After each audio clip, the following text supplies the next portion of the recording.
Growing a baby and growing your own food, it's no joke. Between the nausea, exhaustion, and chores that won't wait, the first trimester on the homestead hits different. I'm currently pregnant with my third, and boy do I have it hard with morning sickness, but this still doesn't make me shy away from the homesteading lifestyle. So in today's video, I'm wanting to share with you some practical ways to get through the first trimester while still running a homestead. So let's get into it. Surviving the first trimester of pregnancy can be extra challenging as a homesteader due to the physical demands of the lifestyle. The key is to listen to your body, adjust your workloads, and simplify your routines without losing the homestead's momentum. So here we go. Here are some practical tips to surviving the first trimester as a homesteader. My first tip is to respect the nausea and the fatigue. Get as much rest as you can. I know this can be hard with other younger children, but personally for me, getting rest really helps with the nausea. So making it a priority just helps the whole rest of my day. Getting out in the fresh air and the sun also really helps me with my nausea, but also with my fatigue a little bit too. Time blocking tasks for when you feel your best is a great idea too. If there's a certain time of day where you feel a little less nauseous or maybe have a little bit more energy, it's a great idea to do all the jobs you need to do within that time. For me, this is often in the afternoon, so if there's anything like feeding the chickens in the morning that I needed to do, I would quickly do that, but then I would leave all the other homestead jobs till later in the afternoon when I'm feeling a lot better or have more energy, so that I can get everything done then and it doesn't feel like such a burden. Also, doing 5-minute bursts of work with rest in between can really help make the workload seem more manageable and less daunting. My second tip is to simplify your meal time. So things like prepping freezer meals when you are feeling well enough to, relying on any food that you've canned or have in the freezer and things like that really helps. Also, bulk baking things like sourdough and putting it in the freezer for later means that you don't have to do it so often.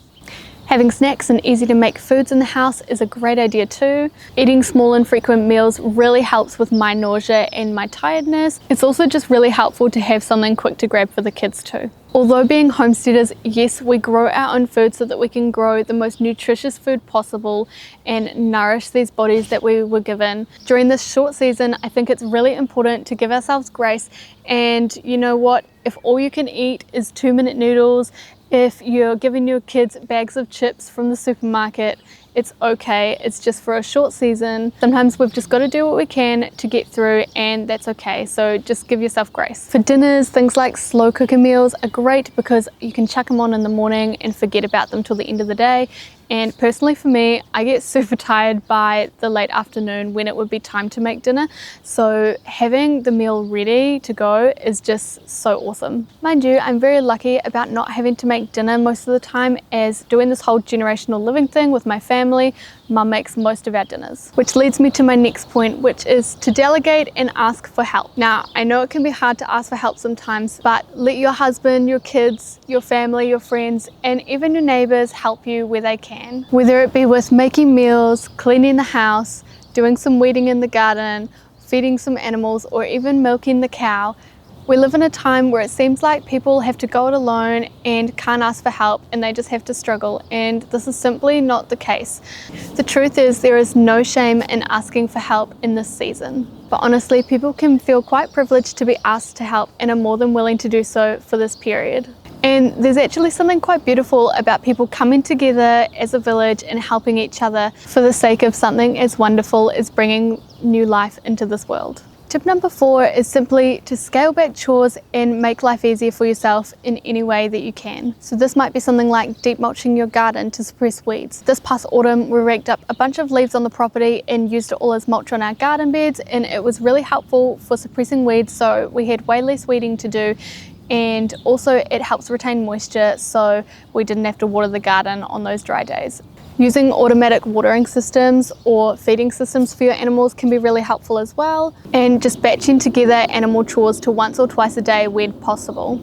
Also, if you can, investing in things that make your life easier, like automatic watering systems for your garden, are really useful. One thing that I found really helpful was having a trolley versus a wheelbarrow. I just found it a lot more easier to pull around a trolley versus lifting up a wheelbarrow. I don't know why, it's maybe a mental thing, but I just found it a lot easier to get stuff done because I had my trolley. My next tip is to adjust expectations. Accept that some weeds will grow and some plans will pause, focusing on the maintenance of your homestead and not expansion. Also just thinking in the grand scheme of things, knowing what season you're in, knowing that this is a short period of time where things might be on pause, some things might not get done, but it's okay. Soon enough, you'll be back at it and stuck into getting all the nitty-gritty stuff done on the homestead. In this season, you just have to think realistically about what you can manage, what you can't, and just lowering your expectations for what you're going to get done outside, what you're going to be able to feed your children, what your house is going to look like. Just be kind to yourself and know that this is a short season. Give yourself some grace, let go of the guilt. Rest is productive when you're growing a baby. You can use this slower time to dream and make plans. I'm really blessed with my timing this pregnancy, how it's lined up with our winter. So it's been a quiet time on the homestead, so I've just been able to use this time to relax and plan our spring garden. Just know that children are a blessing from God, and getting to grow a baby is one of the greatest, most important things that we as women can do, and it's just such a blessing to be able to bring life into this world. Leaning on God throughout my pregnancies has been such an important way of getting through the first trimester. Just letting Him be my complete source of strength each and every day helps me to not only survive, but to thrive. Maybe not physically, but definitely mentally and in spirit. I have been in a really positive mood. Whether I've been feeling super sick and am dead on the couch, I'm still in a positive mood. With all three of my pregnancies, I have been so blessed with the timing of them that whether I was working or this time round when I'm not working, it's always worked out that I've gone through my first trimester during a quiet season, and somehow, no matter how sick I've been feeling, He's always helped me pull through and show up for work and get stuff done that I've needed to when I need to. Whether that was working or caring for the animals here on the homestead or looking after my children. So that's it. Surviving the first trimester on the homestead is no small feat, but it is possible with a little bit of grace and a lot of flexibility. Remember, this season doesn't last forever. The weeds can wait, the freezer meals will save you, and asking for help isn't weakness, it's wisdom. You are growing a whole new human being, and that in itself is beautiful, sacred work. So give yourself permission to slow down and take the small wins. If you enjoyed watching this video, I'd love if you gave it a thumbs up. Subscribe for more real life homesteading content and tips, and YouTube thinks you might like this video, so go ahead and check it out. Thanks for watching, and we'll see you next time. Jeez.